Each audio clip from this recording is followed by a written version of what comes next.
All right, I'd like to welcome everyone to the October 4th, 2021 meeting of the Sacramento First Five Commission. Madam Clerk, will you please call the roll and establish a quorum? Yes, sir. Chair Serna. Here. Commissioner Sneeringer. Here. Commissioner Fernandez y Garcia. Here. Commissioner Gordon. Here. Commissioner Casirier is just getting moved over. There she is, Dr. K. Commissioner Wagstaff. Here. Commissioner Wirtz. Here. Commissioner Kennedy. Here. Commissioner Hassett. Commissioner Turner Johnson. Let's see here either. Commissioner Evans. Here. Commissioner Kosick. Here. Commissioner Kafari. Sorry, don't see her. Here. And Moak. I'm here. Thanks. And I see Beth just joined us. Yes, I'm here. Okay, we have a quorum. Very good, thank you. All right, Steph, if you could give us the image of the flag, please. We'll do the pledge. There you are. All right, if you would please rise and join me in the pledge. I pledge allegiance to the flag of the United States of America and to the republic for which it stands, one nation, under God, indivisible, with liberty and justice for all.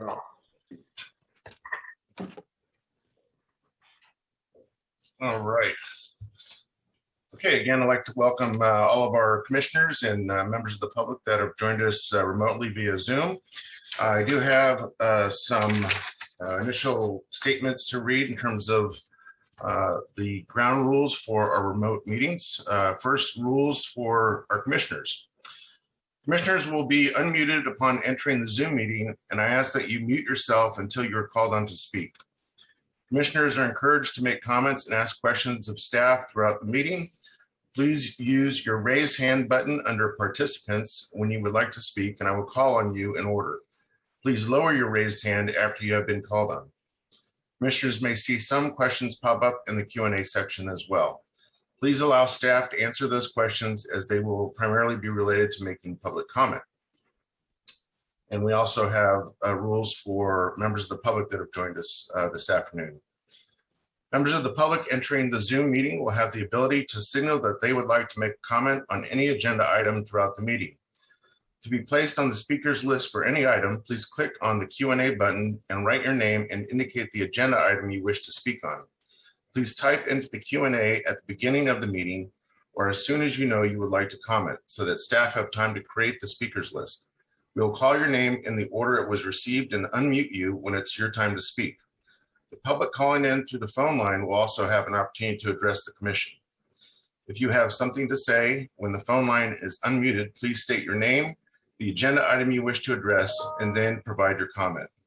Public comment in the Zoom meeting or over the phone is limited to 3 minutes. Okay, I think with that, I believe Steph, you want to read the Metro Cable playback statement? This meeting of the First Five Sacramento Commission is cablecast live on Metro 14 Cable, the local government affairs channel on the Comcast, Consolidated Communications, and AT&T Uverse cable systems. This meeting is closed captioned and live streamed at metro14live.saccounty.net. This meeting will be repeated Thursday, October 7th at 2 p.m. on channel 14. This meeting can also be viewed at YouTube/Metro Cable 14. Great, thank you. So we will move on to our consent items. Our one and only item is taking action on the draft action summary from August 2nd, 2021. Does any member of the commission wish to suggest any changes to the draft action summary? If not, I'd entertain a motion. Move approval. It's been moved by Commissioner Wagstaff, I'll second. second by Commissioner Sneeringer. Madam Clerk, will you please call the roll? Chair Cerna, Aye. Commissioner Sneeringer, Aye. Commissioner Fernandez y Garcia, Aye. Commissioner Gordon, Aye. Commissioner Casseria, Aye. Commissioner Wagstaff, Aye. Commissioner Wirtz. Aye. Thank you. Motion passes. Thank you very much. All right, now we're on to separate matters. First item under separate matters is the public's opportunity to address this commission on any item that is not on our agenda. Madam Clerk, do we have anyone who has expressed interest in addressing the commission on any item not on the agenda? We have no one at this time, and we have no people on the phone either. Okay, very good. Thank you. We'll move on then to the executive director's report. Good afternoon, everyone. It's wonderful to see your faces.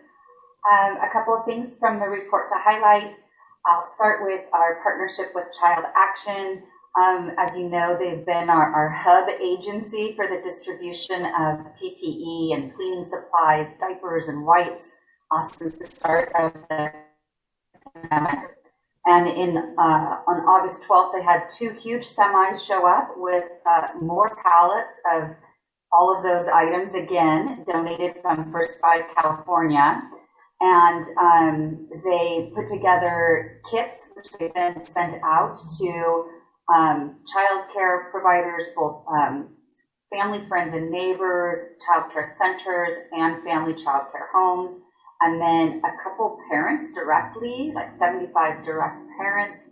And then they also reached out to 5 community-based organizations that they're working with, including Teen Success, Legal Services of Northern California, the Center for Fathers and Families, and Women's Empowerment and St. John's Program for Real Change.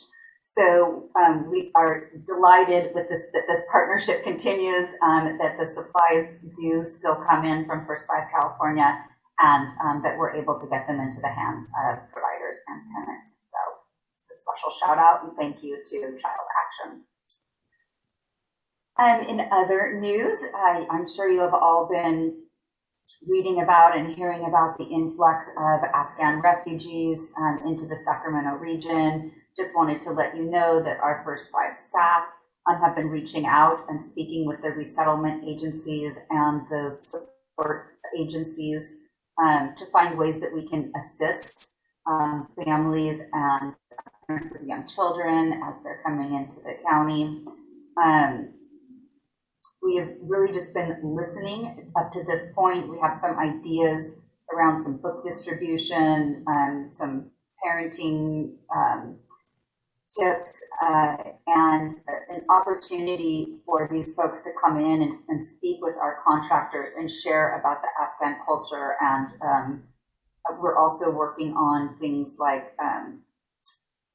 possibly developing a work pipeline for folks who are bilingual, because that's one thing that we don't really have a lot of, our bilingual providers among our funded partners. So how do we get folks who can speak both languages to come up and start working in our agencies and become those service providers for newly immigrating families? So we continue to work on that. And I believe in November, we have a couple of the service providers coming to speak to our funded partners. In your packet, you will see the Commission's budget priorities. I just sort of threw them all together as they came in. Thank you to those of you who were able to share your priorities with me. I think we heard from about 8 or 9 commissioners, so a good amount. And you can see that the 2 priority areas that really came surface to the top were health and human services and public safety and justice. I also shared this survey with, these questions with the advisory committee. And we had about 10 as well from the advisory committee, and their responses were very similar. Those were also the 2 top priority areas. It's pretty wonderful that the Board of Supervisors have asked Ann Edwards, our county executive, and Amanda Thomas, our new Chief Financial Officer, to do this, to reach out to get more public input into the priorities as they develop the new 22-23 county budget. So more to come on that, but that was really great that they were asking for this feedback. I wanted to talk a little bit about the COVID response survey. So back in March of 2020, right when COVID first hit, we did send out a survey to our contractors and ask them to share with us, like, what were they seeing right then and there, and how was it impacting their services, and how they were able to continue to serve, or what they might need from us. And so about 18 months later, we decided it was a good time to check back in with them again and see where everybody was at now and where their needs were. So we had 14 programs or different agencies, but in overall 25 of our funded programs responded. And we heard that most of them are indeed hybrid, as we had expected. 4 programs are still 100% remote, and 8 programs are 100% in person, but 12 of them were sort of in somewhere between those 2. Agencies identified the most common needs that they were seeing still are those tangible resources and services and basic necessities, things like rental assistance, housing, unemployment benefits, food, childcare, still top of the list, as well as mental health and emotional distress, and services around those, not only for the families, but those filling out the survey also mentioned this as a need for their staff, frontline and otherwise. Agencies shared several challenges that they're facing, and notably that is the threat of COVID exposure for those that are seeing clients and perhaps going into homes and meeting face-to-face. They have experienced low enrollment rates, some limited capacity to provide program services, partially as a response to staffing challenges of recruiting, retaining staff, and families just not enrolling at the level that they had seen pre-COVID. Contractors asked us for some specific supports from First 5 Sacramento, including that we continue with our flexibility and our leniency, allowing for hybrid manner of service provision. They asked for some understanding if and when milestones are not met, or to modify those milestones to better reflect what's really happening. And we absolutely did that when we were negotiating contracts for this new fiscal year, and took all of that into consideration. They asked for us to talk to others around the state, other First Fives, looking for best practices, tips, ideas, partnership building, things that we do through our association all the time. So that clearly will continue. And they talked a lot about technology upgrades and the need for everything now is so virtual, the outreach, Instagram, all the different ways that they're trying to get folks to participate in their services.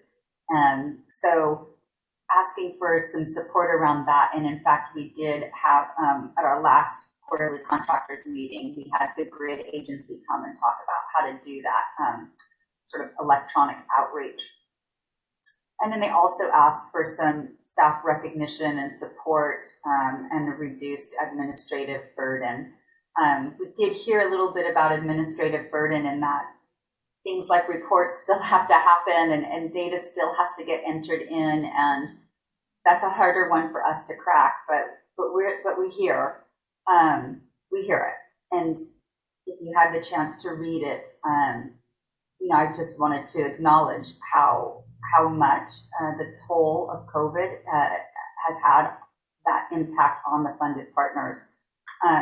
It was really clearly brought to light in this survey. Not only are our contractors really working in deeply impacted neighborhoods, but just by virtue of the services that they're providing, they're also in many cases residents of those deeply impacted neighborhoods are the frontline workers. And those staff have experienced the deaths of their clients, of their own family members, and of their colleagues' family members. So the toll has been enormous. And, I know that we at First Five are just really committed to supporting all of our partner agencies with what they've asked and beyond, so that they can continue to support the families and the children from all of those communities. A full copy of that report is in your packet for later if you'd like to see. Moving on, I'll talk a little bit about our ready work. So I mentioned in my report that we have a pretty solid draft of our First Five Ready Action Plan, and we'll be presenting that to you all next month in November. We're working with racial justice advocates, and we will soon conduct an internal facing survey to sort of address where we are as an agency on we're calling it our readiness. This first survey is going to really be looking at us, so commissioners, staff, and advisory committee members. And once we sort of see where we're at, then we will, over the winter, do an external facing survey to sort of really check in with our contractors about their needs and where they are on their journey. We are also creating a Ready task force. So we might come and we will be asking for a commissioner representative to the Ready task force. In addition to, we have a couple of staff. We'll be recruiting an advisory committee member and several community members, as well as the team from Racial Justice Advocates who's helping us lead this work.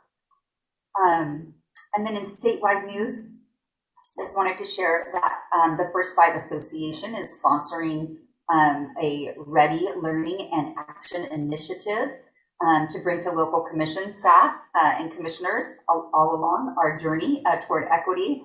So attached to this report is sort of details about their technical assistance that they're providing, and just to let you know that your commission staff are engaged in all different levels of that, everything from the workshops to we'll be getting some curbside consulting when that is offered later this fall.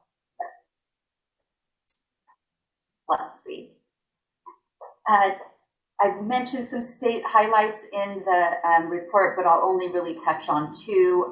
The first one is the announcement that the reimbursement for child care providers will now be based on enrollment rather than attendance.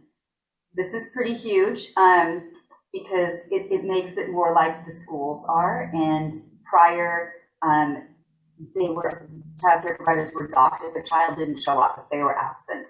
And now families who have varying schedules or maybe don't need 5 days a week, but need 3 days a week or need different times, the providers will be able to get reimbursed for those. So that's a big deal, and we're happy about that.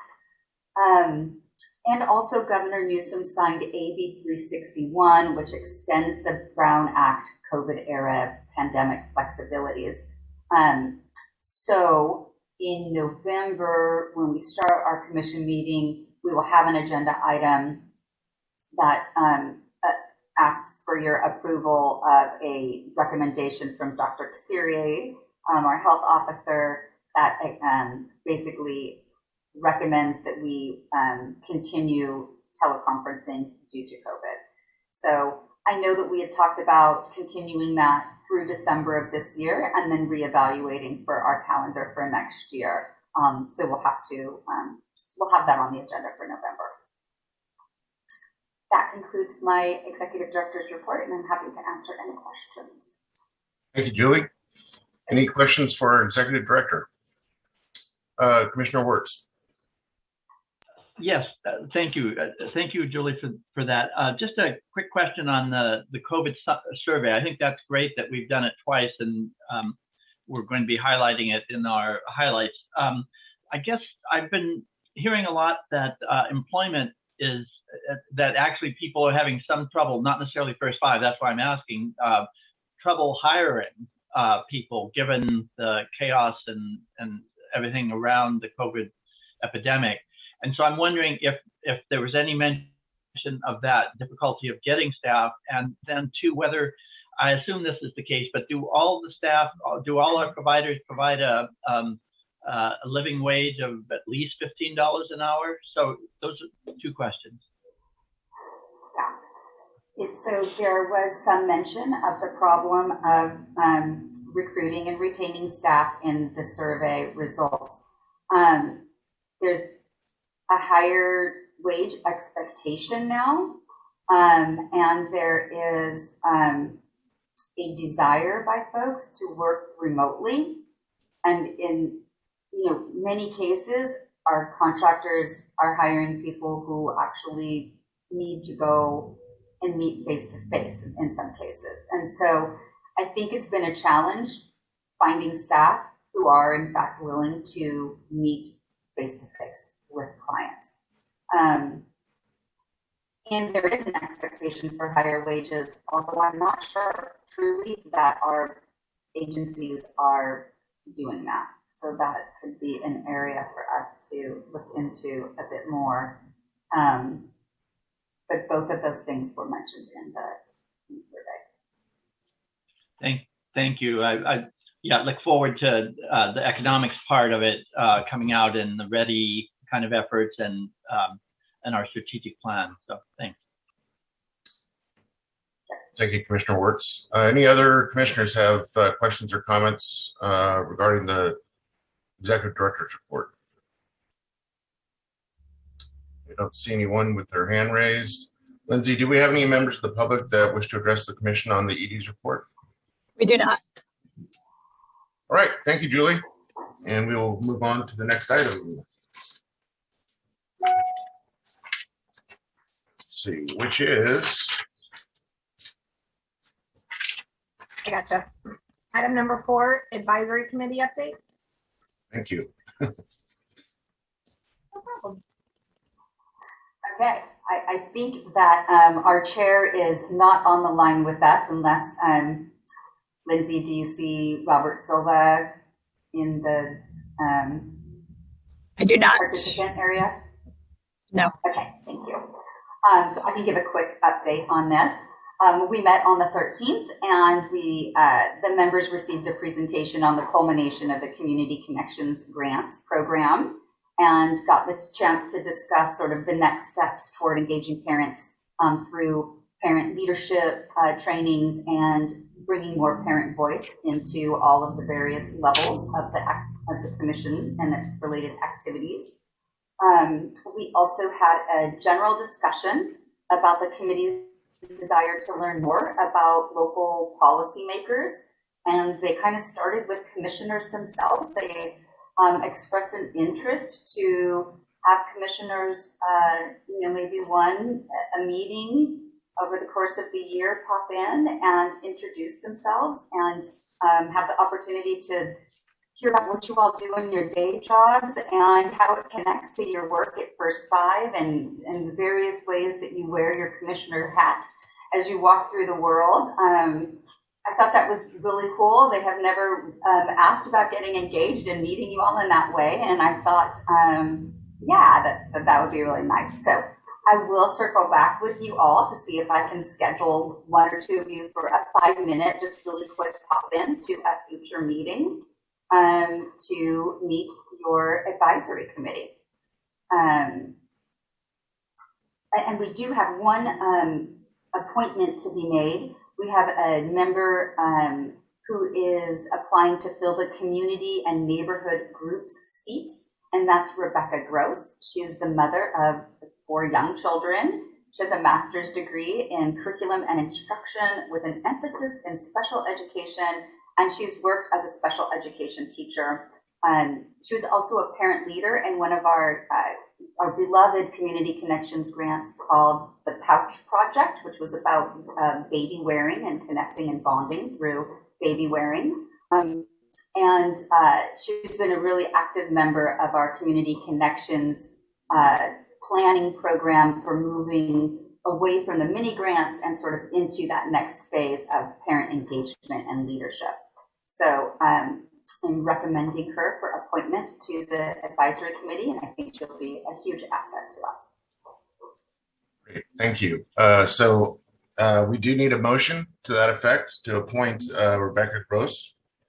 I would like to make that motion and just state that it's a great indication of how involvement in our programs has led to more involvement in, the policy making and so on. So this is a great building of capacity from the community into First Five. So I'm pleased to see this person. So I'm glad to make that recommendation. Okay, thank you, Commissioner Wertz. Is there a second? Second.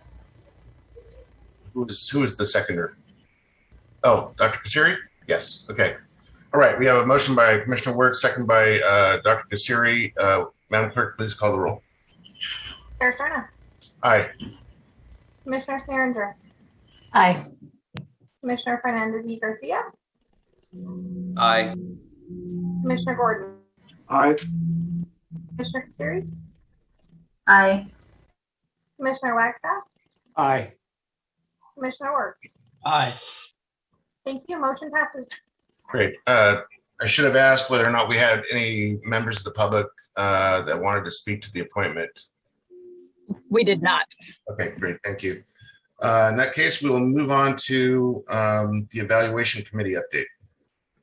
Thank you, Chairman Cerna. There was no evaluation meeting in September. The September 20th meeting was postponed until October because the staff is still working on the CalWork study underway. So, and we did some consulting in the meantime just to make sure they had everything they needed. So otherwise, we look forward to the October meeting.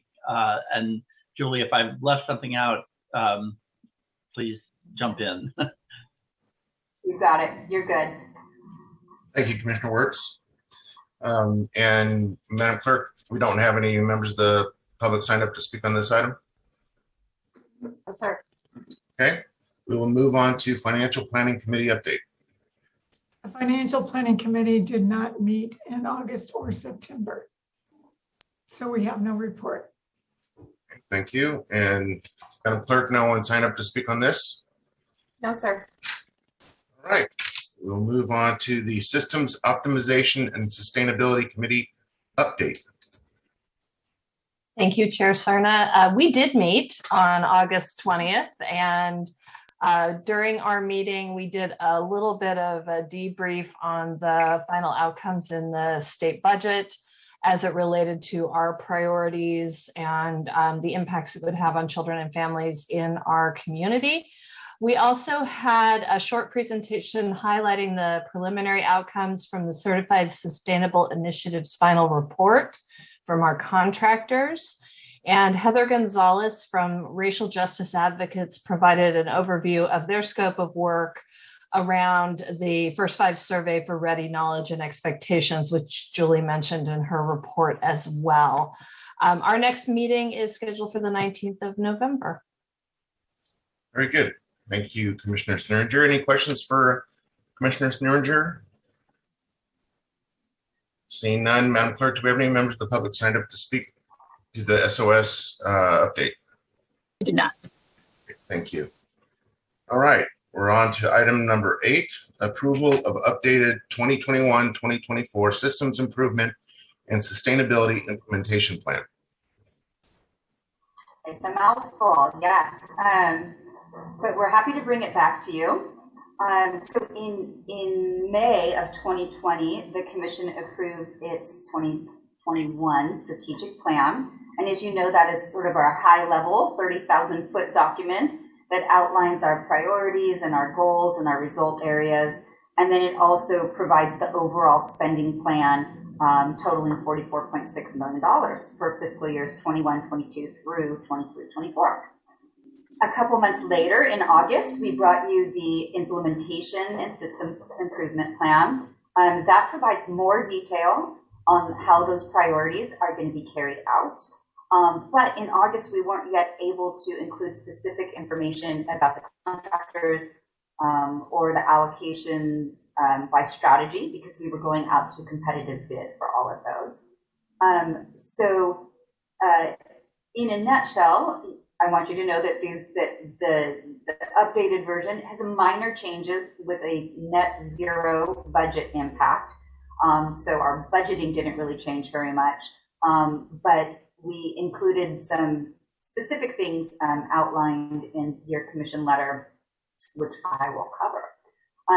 So we slightly increased program expenditures and slightly reduced administrative expenditures as a result of moving a 0.2 FTE ASO over to the CalWorks contract. We realized we needed a little more ASO time over there, and so that brought down our admin costs a bit. And we also reduced slightly our anticipated MA expenses to the county. It's called an LGA, Local Government Authority for Agency. And we were able to reduce that a little bit. This is not great news, but it's because we anticipate bringing in less revenue, which means we have to spend slightly fewer dollars to collect the revenue. But that's to be expected with the reduction overall in our Birth and Beyond program, which is our major revenue generator for MA dollars. We increased systems improvement efforts by a 0.2 FTE, knowing that we need to operationalize that ready action plan, how we're going to turn the aspirations of our resolution on racial equity into actual a reality at the commission. So we pointed a little more FTE to that.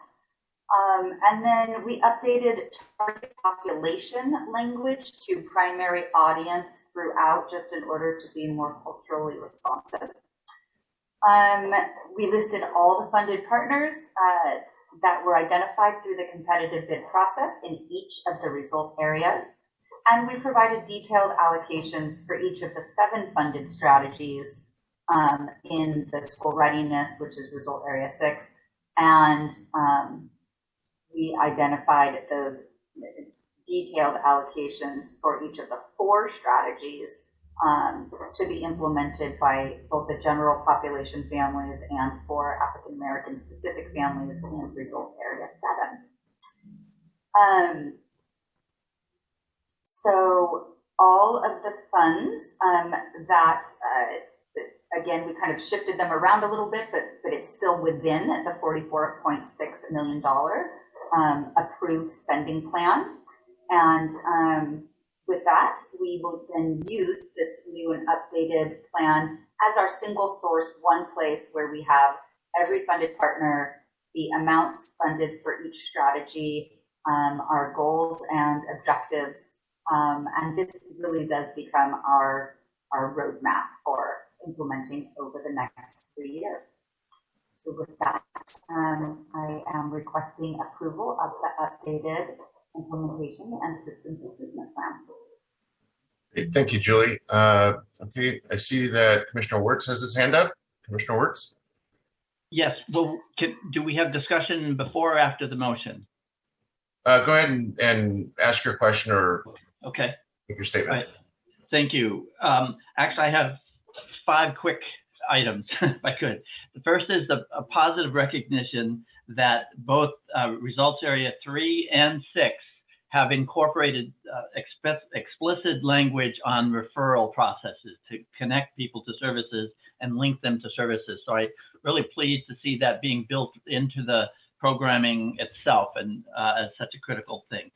The second is a sort of a technical question around the green areas in each of the results areas that have the budget breakdown. and lists like staff 1.9 FTE and 0.2 FTE.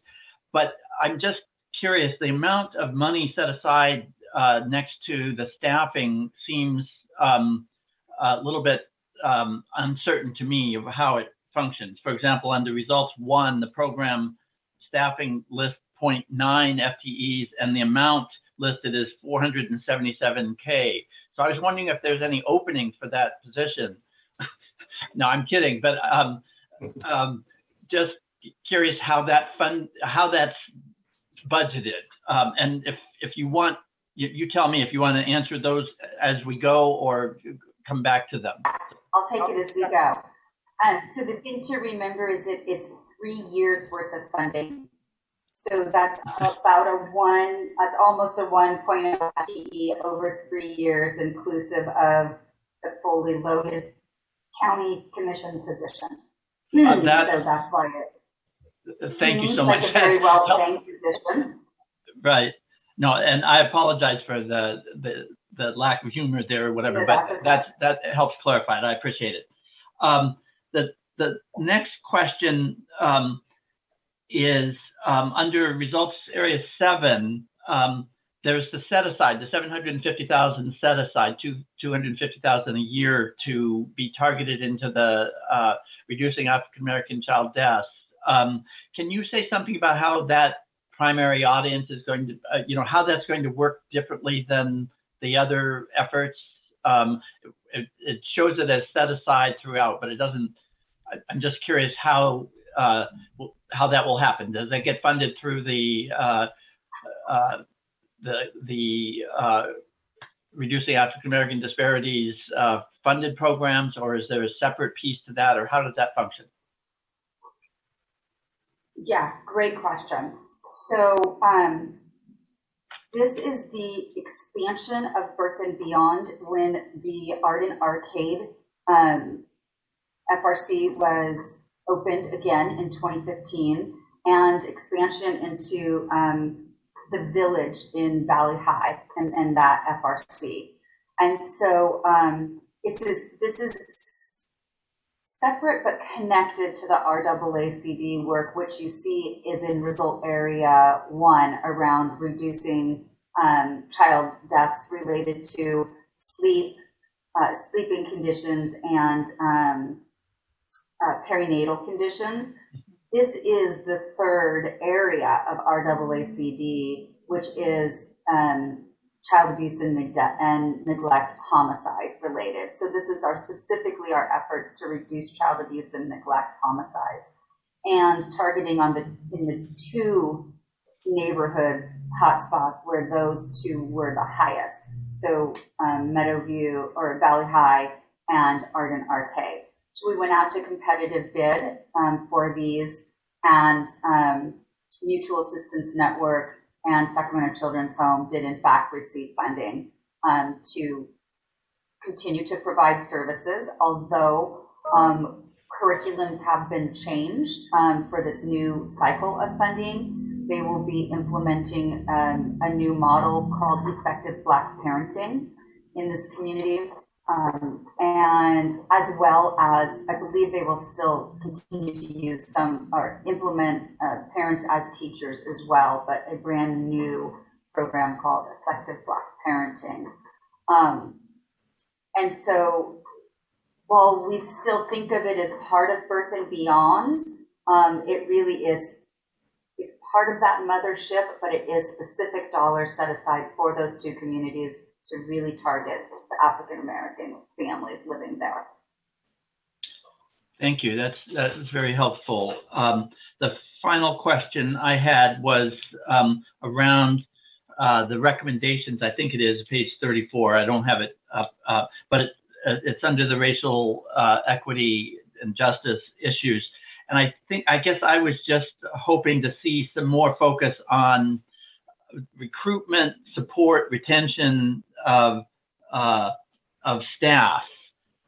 There's a lot of outreach and other things, but there's nothing about, I shouldn't say there's nothing. I'm just thinking that I didn't see as much a priority necessarily on the recruitment and retention, that's another part of it, to keep people there by being appropriate in the environment and supporting staff. So just a question about ensuring that we're asking our providers to seek out, and I'm just thinking, for example, of the Afghanistan refugees. It would be great within a year or so that we start hiring some of those actual refugees to be part of the translators and community brokers for those services, for example.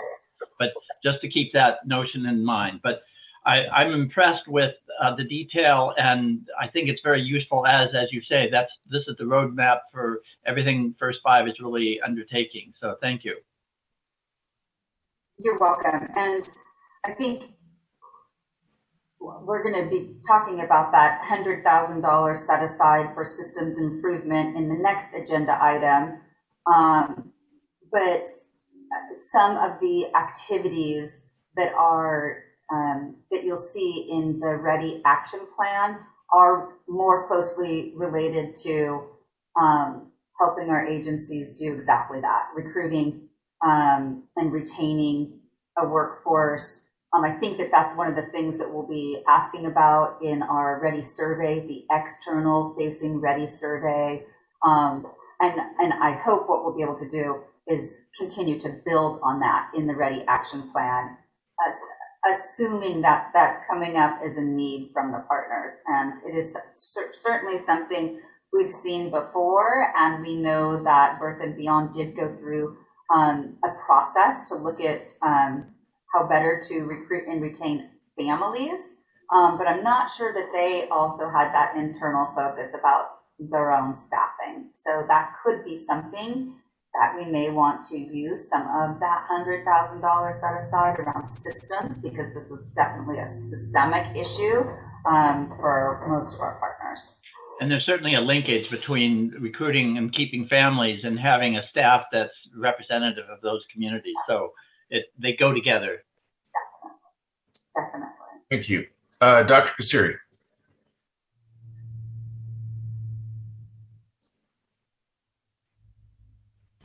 Sorry, having a problem getting off of mute. I actually just wanted to say real briefly that I like the way that the report is set up.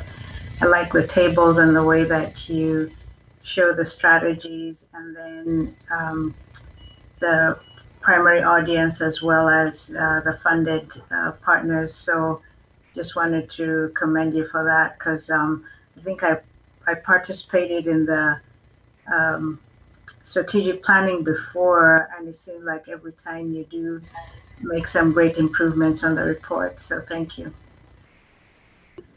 Thanks. We're always trying for clarity and brevity at the same clarity, brevity, and yet being comprehensive enough. Yeah. Thank you. All right, very good. Any other questions or comments for our executive director? Yeah, this is Dave Gordon. I want to echo Dr. Kasirie's comments. I think the document is very well organized. It's very brief, but complete. I think the last section talking about strategic efforts to maintain and enhance the programs is very, very well done. I intend to bring it before my cabinet to have everybody read it, because I think it's a quick read to really well understand what we're after. So I think it's a very, very good document, and I'm happy to move approval. All right, we have a motion by Commissioner Gordon. Is there a second? I'll second. Second by Commissioner Sneeringer. Madam Clerk, do we have any members of the public sign up to speak on this matter? We do not. All right, very good. We have a motion and a second. Madam Clerk, please call the roll. Sure. Chair Sarna. Aye. Commissioner Sneeringer. Aye. Commissioner Fernandez de Garcia. Aye. Commissioner Gordon. Aye. Commissioner Kasiri. Aye. Commissioner Wagstaff. Aye. Commissioner Wirtz. Aye. Thank you. Motion passes. Very good. Thank you. We are on to item 9, which is the delegation of authority to the executive director to issue stipends for community engagement purposes and approve commission policy on delegated stipend program. Great. I'll take this one. So staff are requesting approval to provide stipends to parents and caregivers who engage in meetings and activities and events at the request of the commission. Two commission initiatives are really driving this request and the need to expand on our current policy and process. So we have provided stipends in the past, but the funding came from two really distinctive pots of money. One of them was census dollars, where we were able to provide stipends to trusted messengers of the census message. And then the other was our Community Connections grants, where we were able to provide some small stipends to parents engaged in some of the leadership activities. However, it was really dependent on those funding dollars, and those pots of money, as you know, are now gone because we did not continue on with our Community Connections grants, and the census money was one time. So there's still clearly a need, though, to recruit parents and caregivers to engage with First Five, to make our efforts to serve children and families more specifically. And so staff are requesting that $10,000 of that $100,000 allocation for systems improvement in the systems improvement and sustainability plan could be used specifically for stipends. Then we would use that to engage parents and grandparents, other community members in the work of the commission. And that might include things like parent leadership participants, parents who advocate, who are advocates who speak to elected officials. We will sometimes, because we're so close to the Capitol, we'll be asked to bring parents to speak to legislators,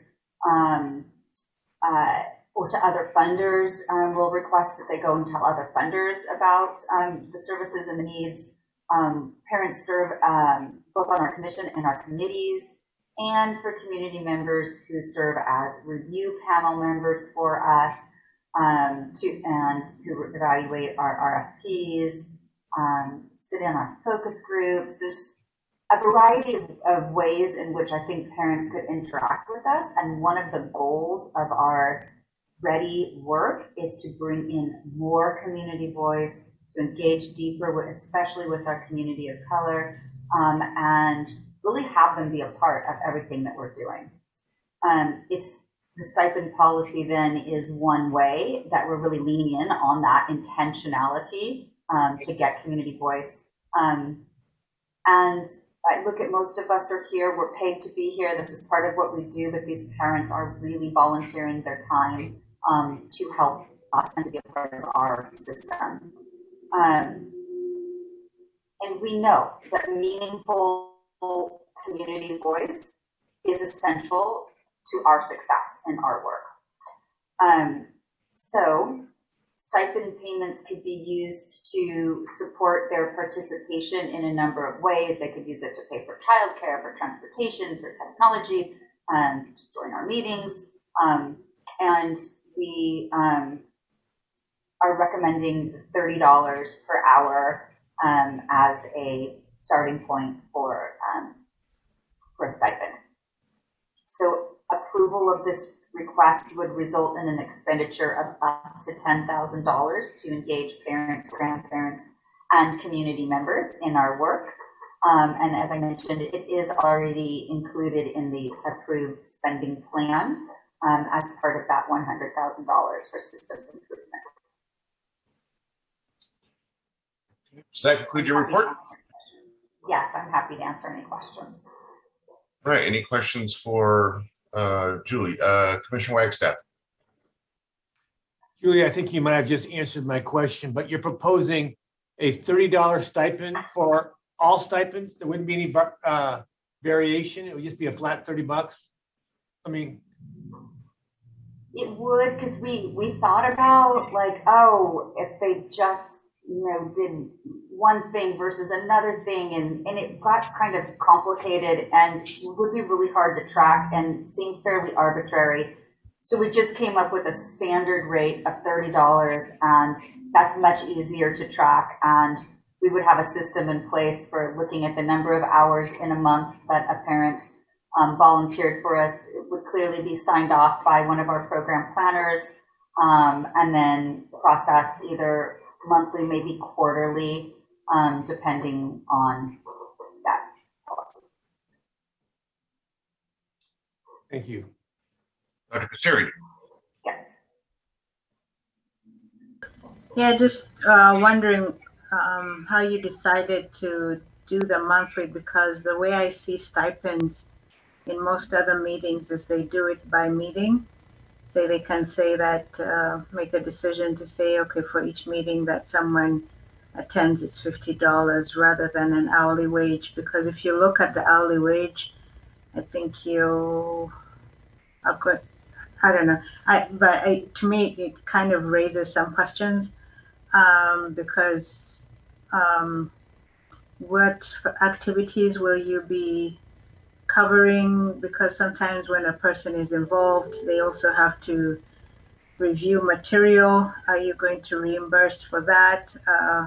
If they're attending a meeting, are you going to include the time, the travel time to the meeting in that hour? So will they be reimbursed for the travel as well? I think it brings up more questions. I don't know if you did consider doing just a certain amount of money per meeting so that it makes it easier. I don't know, just a suggestion. We did kind of bat around that concept as well. We definitely have in the policy that driving to and from meetings doesn't count, and it's really your participation for while you're engaged in the actual activity, or when you are in the meeting to give your feedback on the scoring of the proposal, or in the advisory committee meeting itself, as we are convened. And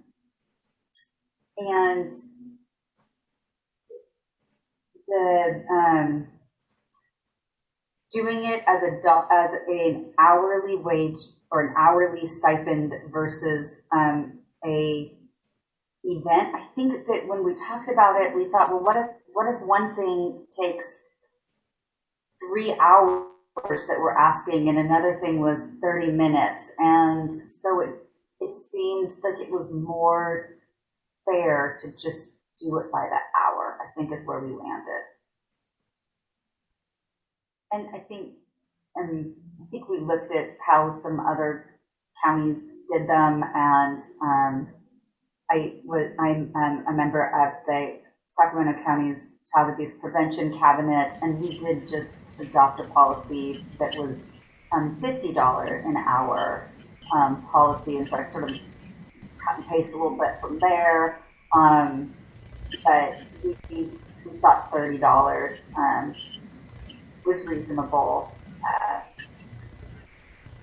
I don't know, I don't really answer your question very well. Sorry about that.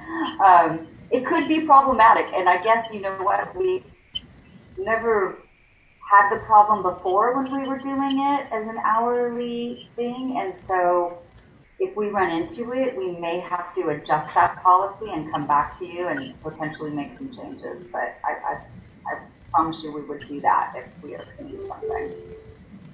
I think it would help if you have more information as to how you landed on the 30 per hour. What did you base that on?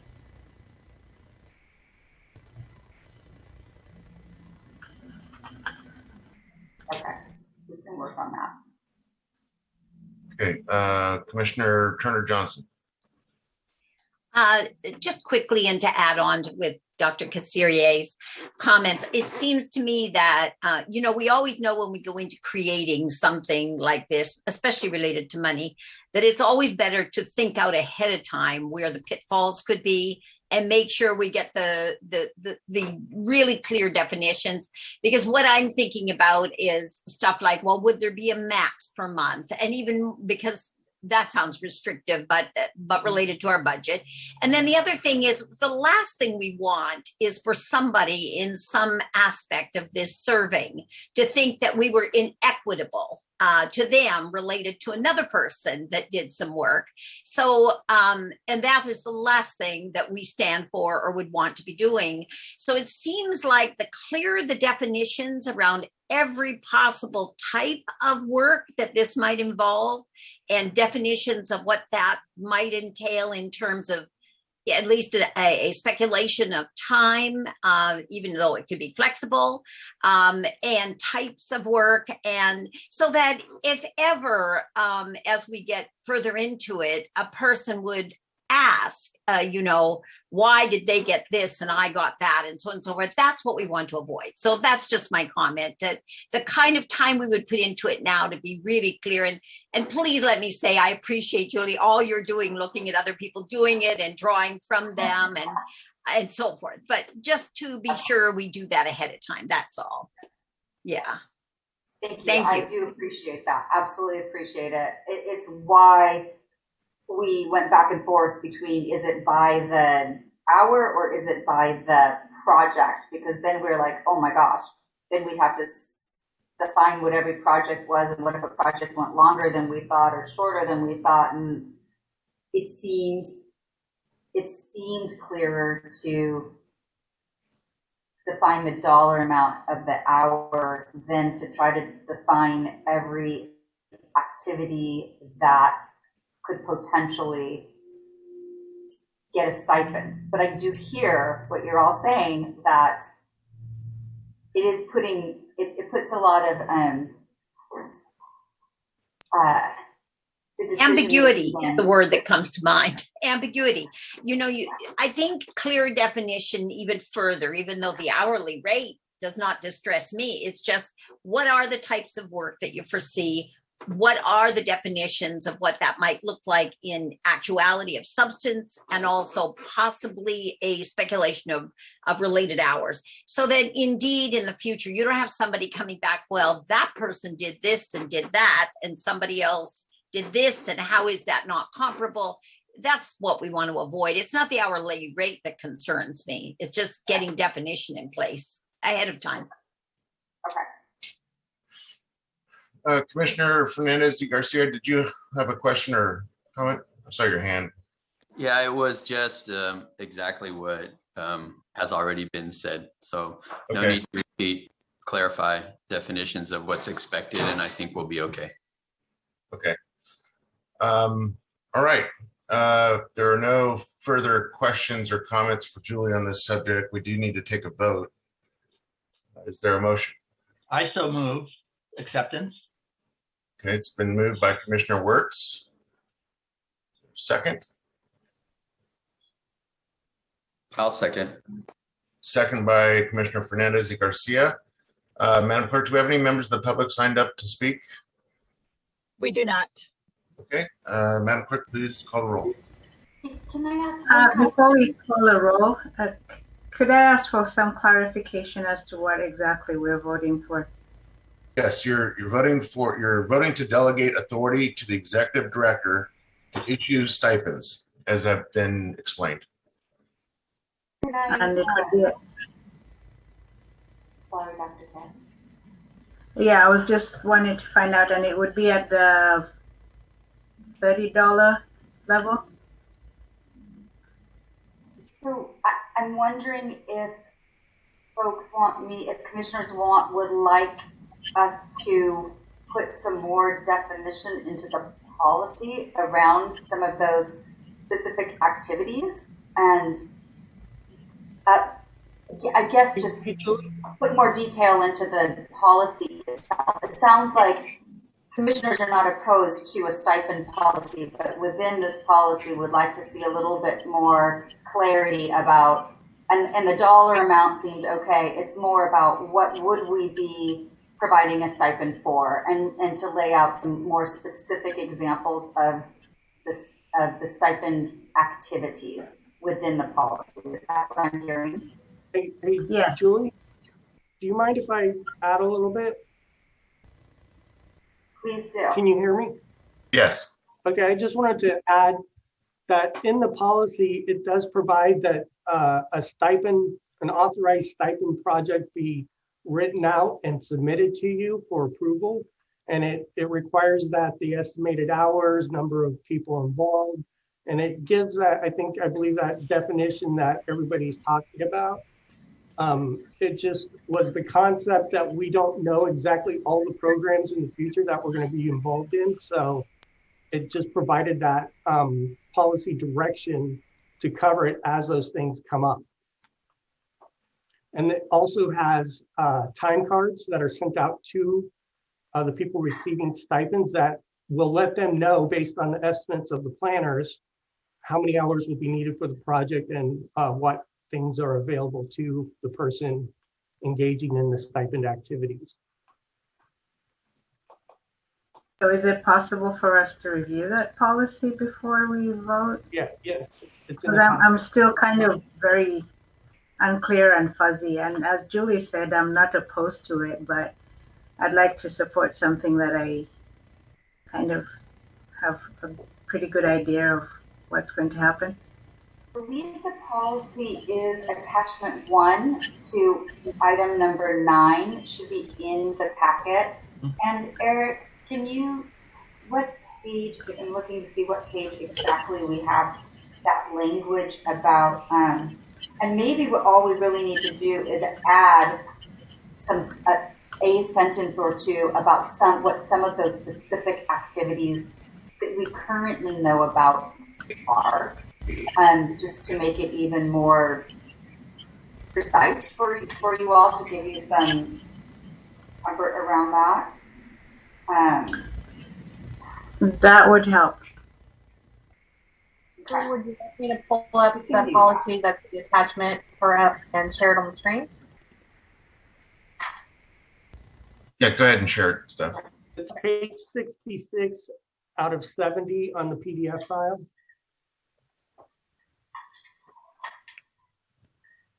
Are you guys seeing that now? No, we're seeing your. Or we're seeing your inbox. Oh. We Well, had that it for a does second. it.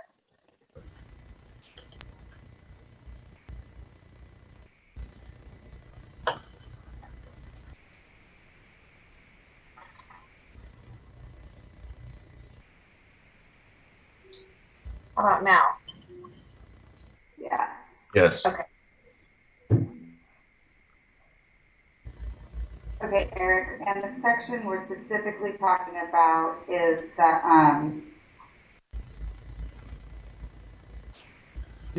no, we're going past it. Scroll down.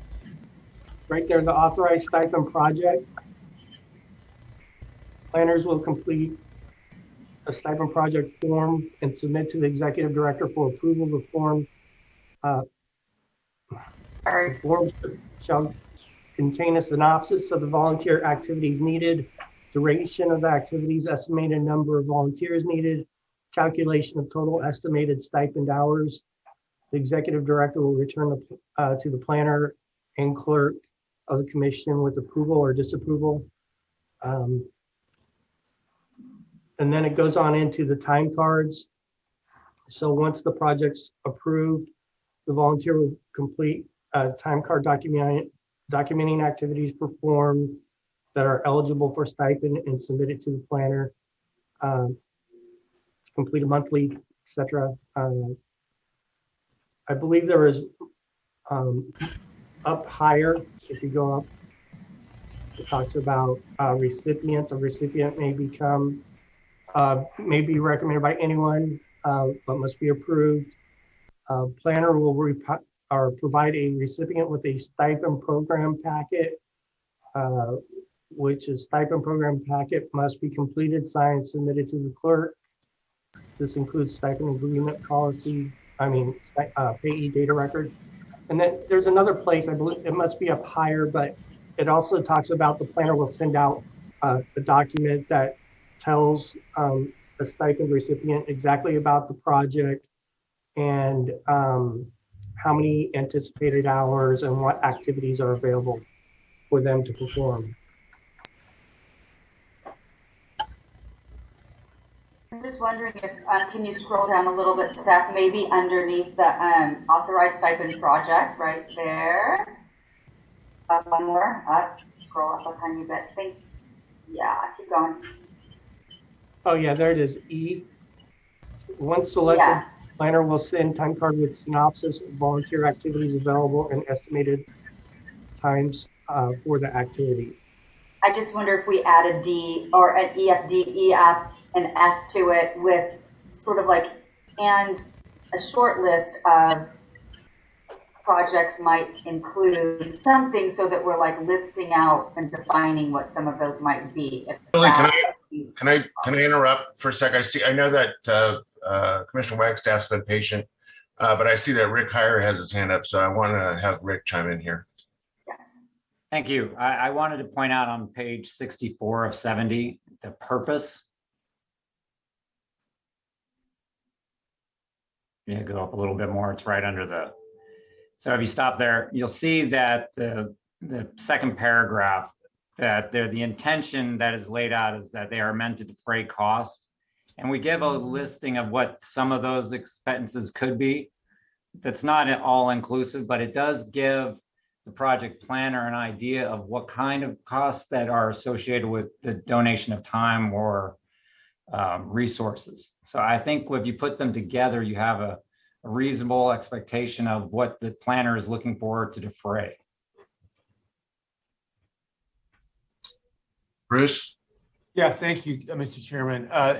So Eric, that explanation and Rick was helpful, and sort of takes away my question in a way, but so Julie, is it a maximum of $30 then per hour? I mean, it looks like your planner assesses what the stipend needs to be, gets you a recommendation. So is it not to exceed $30?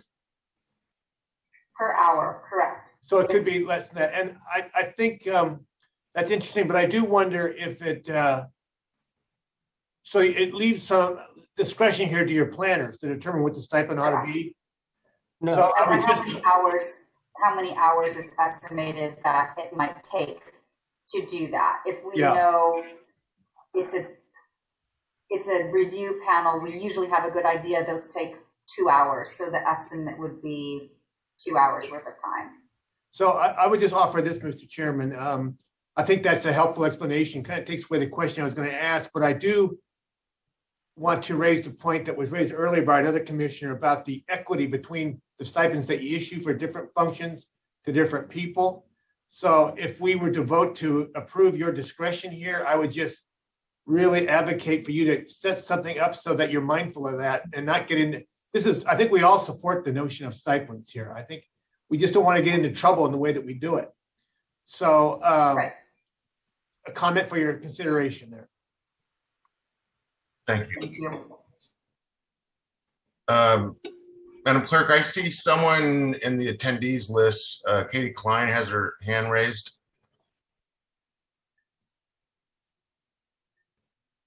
Okay. Go ahead, Katie. You should be able to talk. That was an accident. Oh, okay. All right, Commissioner Turner Johnson. To find my box. I just have a quick comment. I agree with everything that just got said and by Commissioner Wagstaff as well. What about putting together, based on this very, very articulate policy, a rubric that may not be absolutely comprehensive, but within the wording of the rubric of things that might be funded under these topics that are listed in a paragraph there, it would be something that could be referred to and therefore a comparative analysis from one to the next that would put you in a protective place related to equity in the future. I just think a rubric of some of those things, because even if a planner came in with something that was slightly different than had been put in the rubric, it would no doubt fit under a heading in the rubric, and it would give you something to compare to from the get-go. I think it's very proactive to think about doing something like that. That's all. So just to make sure I understand, a small chart that says, here are the types of activities, and this is our estimated hours that it would take to engage in this activity. Yeah, and you might put just a little bit of under, yeah, And under each activity, just a little bit of possibility explanations of this or that or this, and then the next topic, this or that. You know, I'm sure one page of them would cover pretty much any category would come up, even, and then if there's one that's just a little bit out of that, but fits under the heading, it would put you in a place to absolutely justify any $30 payment you ever made. Commissioner Wertz? Yeah, I appreciate these comments, but I guess I'm thinking that if each effort to provide stipends for a particular project are spelled out as a program proposal that the program advisor, program manager comes up with, and then Julie approves it. We've got documentation that says this person got $120 because they were part of a review process, and we proposed it was going to take between 2 and 7 hours, and so they used 3. I think that's justification. I just don't think we need to try to we don't even spell out our contracts for millions of dollars for this much. Just think of the $3.5 trillion. Does it have this kind of so I think this is overkill for trying to hold accountable people who we don't hold ourselves accountable for that much. I trust that this is a proposal that's written out as a statement that I was going to say that I want to be careful that we don't overburden our community members, that we value their input. And I don't think this does, although it is paperwork and some of them will struggle with that. But I think the proposal lays out that there's got to be approval in advance for what we think is going to be involved in it, how many hours we think, and so on. And I think that's totally sufficient. I just think we're overthinking this. Commissioner Fernandez y Garcia. Yeah, so I think I'm trying to think of where there could be inequities that have been mentioned. And I think the only place that I can see that wouldn't be covered in this is if somebody wasn't offered a stipend for similar work that somebody else got a stipend for. So, you know, I think as Commissioner Wertz was saying, we do have a paper trail for those that are awarded. So as long as we keep track of people's volunteering, people's efforts, and making sure that we're proactive in making in monitoring that they are being offered stipends, then I think we're okay. That is the area where there can be inequity that has not been addressed in this document. Or you could just further simplify things and make it $30 per meeting.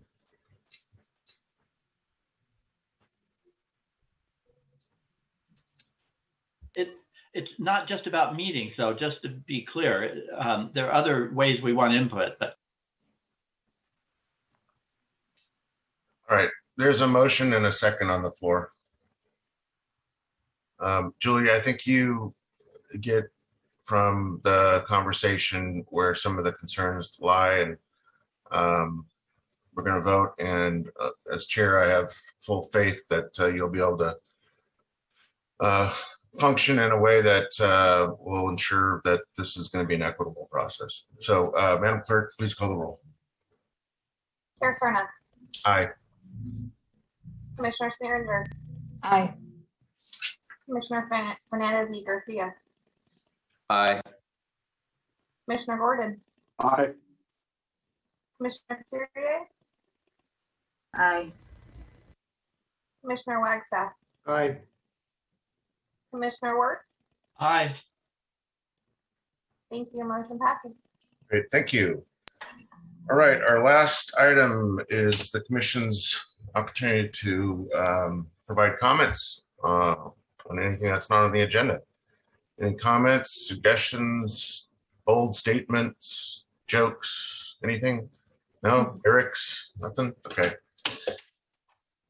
Well, if not, then I want to again say thank you to my commissioners for the time spent in today's remote meeting. Thanks to any members of the public that joined us remotely. And if there's no further business before the commission, we stand adjourned.